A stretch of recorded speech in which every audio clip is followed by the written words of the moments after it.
सास संगत जी बड़े प्यार से कहिए धन्यकार जी। बोलिए सतगुरु माता सुदीक्षा शविंदर हरदेव जी महाराज की जय। निरंकारी राजमाता गुरु बचन अवतार की जय। सत्संग जी, आपसे आशीर्वाद लेने का जो अवसर प्राप्त होता है सत्संग जी बड़े भाग्य से मिलता है।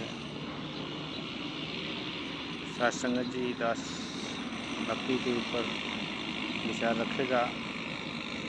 इस प्रकार सतगुरु बाबा अवतार सिंह जी लिखते हैं कि भक्ति लोकी अजय न समझे, रब नु पाना भक्ति है, छोड़ के सारे भरम बुले के, गुरु रिझाना भक्ति है। सत्संग जी, अगर आज की जनरेशन देखें सत्संग जी,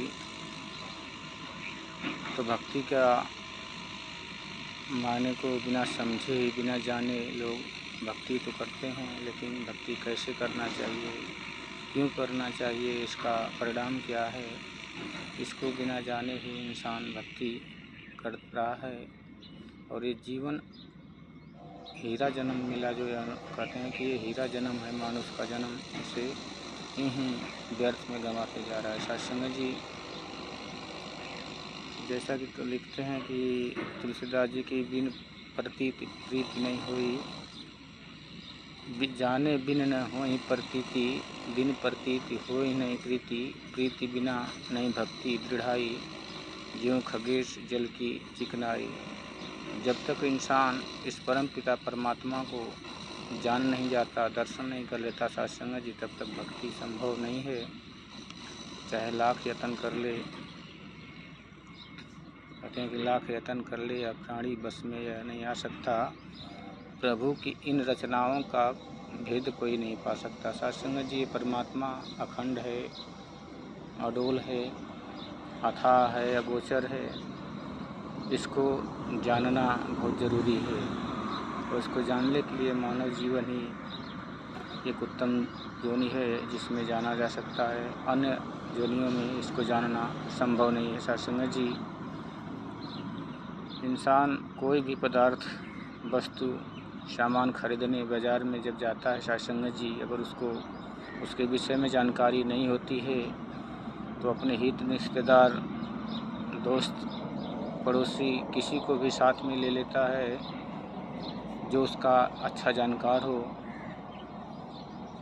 ताकि वो उस सामान में ठगा न जाए। घर भी बनाना हो तो इंसान अच्छे से अच्छे कारीगर को पकड़ता है, ताकि हमारी जो मेहनत है, हमारी जो पैसा है, वो व्यर्थ में न जाए।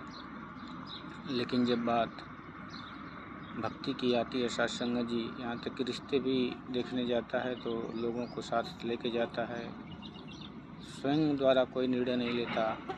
लेकिन बात जब भक्ति की आती है सत्संग जी, तो इंसान आँख बंद करके विश्वास करके, दूसरे का नकल करके इंसान यूँ ही भक्ति को किए जा रहा है। इस पे एक उदाहरण मुखी जी हमारे देते हैं सत्संग जी,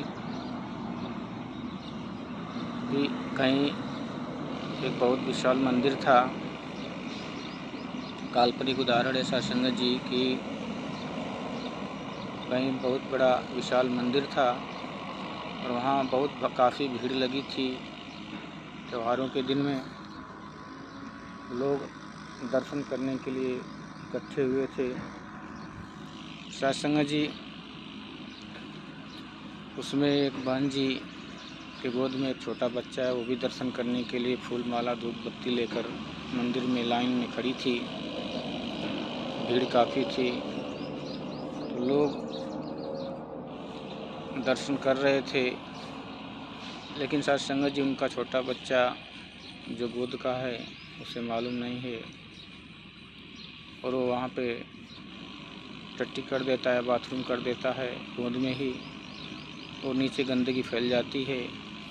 बहन जी सोचती हैं कि अगर इतना भीड़ है, पाँव से लग लग के किसको मना करेंगे, और यहाँ पे पानी भी मिलना मुश्किल है इस लाइन में से, तो उसको पैरों के द्वारा लोगों के मंदिर में चली जाएगी गंदगी, इसलिए उसने बड़ी तत्परता से जो फूल माला ली थी वो अपनी समझ से उस फूल माला को उस गंदगी के ऊपर रख देती है साध संगत जी, ताकि कोई इंसान फूल के ऊपर पैर नहीं रखेगा और गंदगी से बच जाएगा साध संगत जी। इस प्रकार गंदगी मंदिर के अंदर नहीं जा पाएगी। फिर इंसान जब उन फूलों को देखते हैं तो उसके ऊपर पैर नहीं रख के साइड से निकल जाते हैं। उस पर धूप बत्ती सब कुछ रखा देखकर अक्सर आप देखते हैं कि मंदिरों में एक बड़ी मूर्ति होती है साध संगत जी, तो लोग उस बड़ी मूर्ति की पूजा कर लेते हैं, तो साइड में कुछ छोटे छोटे पत्थरों की मूर्तियाँ अखंड रखे होते हैं, इसका भी लोग बिना जाने उसका भी दर्शन करते हैं, पूजा करते हैं, उनके ऊपर भी प्रसाद धूप चढ़ाते हैं, दीप जलाते हैं। कुछ समय के बाद वहाँ पे भीड़ जो थी साध संगत जी, वो बहुत सारी भीड़ उसके ऊपर भी फूल थोड़ी थोड़ी चढ़ाने लगी और थोड़ी थोड़ी फूल करके फूल इतना ज़्यादा हो गया कि वहाँ पे लोग समझने लगे कि यहाँ भी कोई देवता है और धीरे धीरे भीड़ काफ़ी वहाँ पे लगने लगी। तो मंदिर के जो पुजारी थे साध संगत जी, वो देख रहे हैं कि मंदिर में भीड़ कम हो गई और भीड़ ज़्यादा बाहर क्यों लगी है, यहाँ कौन से देवता प्रकट हो गए हैं। तो साध संगत जी वो निकलते हैं और फूलों का ढेर लगा पड़ा है। अब वो पंडित जो लोग थे पुजारी उस फूलों को हटाने लगे। जब भीड़ ख़त्म हुई, हटाते हटाते देखते हैं तो उसके अंदर गंदगी है साध संगत जी। तो दास का कहने का तात्पर्य साध संगत जी कि इंसान आज बिना जाने कहीं भी किसी भी पत्थर कोई रख दे इंसान, तो उसके बिना जाने बिना समझे लोग पूजा करने लगते हैं।